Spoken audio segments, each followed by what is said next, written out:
خان او دغه د کورنۍ ډیره شکریا ادا کوم چې هغې نن په قومي وطن پارټۍ کې د هغې خپلو خپلوانو د مختلفو پارټو نه استعفا ورکړله او په قومي وطن پارټۍ کې شامل شو. په دې تګ کې زه د قومي وطن پارټۍ د مشرانو نه علاوه د ګوجر حقوقي قومي پاکستان د تحریک د مشرانو جناب اسحاق مولوي صاحب عمر صاحب او نور ملګرو شکریا ادا کوم چې په دې کې موږ سره په دې جرګه کې ملګري شو او زموږ د عزیزان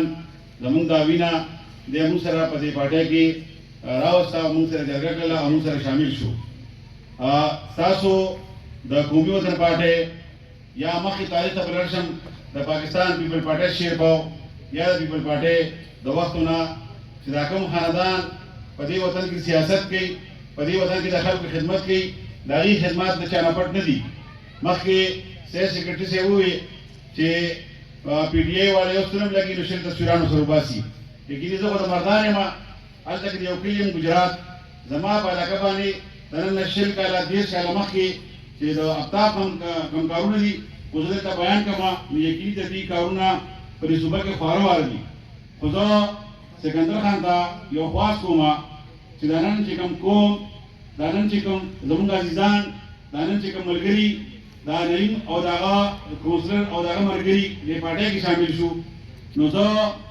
لکه دا خبره کول غواړم چې ستاسو کارونه چا نه پټ نه دي خو چونکې د دې یو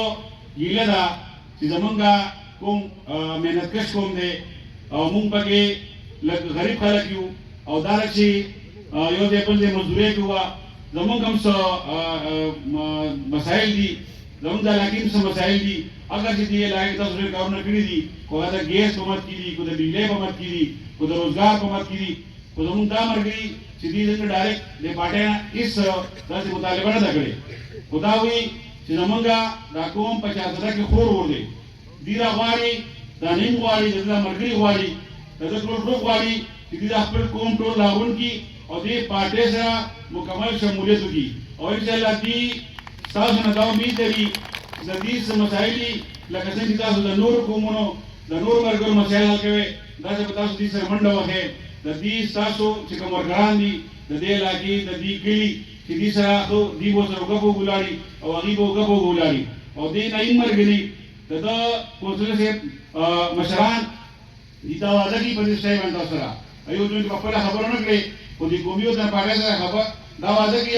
سیکرټري صاحب وایي چې څنګه شل کاله 10 کاله مخکې دا ځای به تاسو ګټو نو انشاءالله دا ځای به ګټي تاسو نه بیلې او دې به انشاءالله دا ستاسو پړه به دې خپله پړه ګڼي او ستاسو ګټه به دې خپله ګټه ګڼي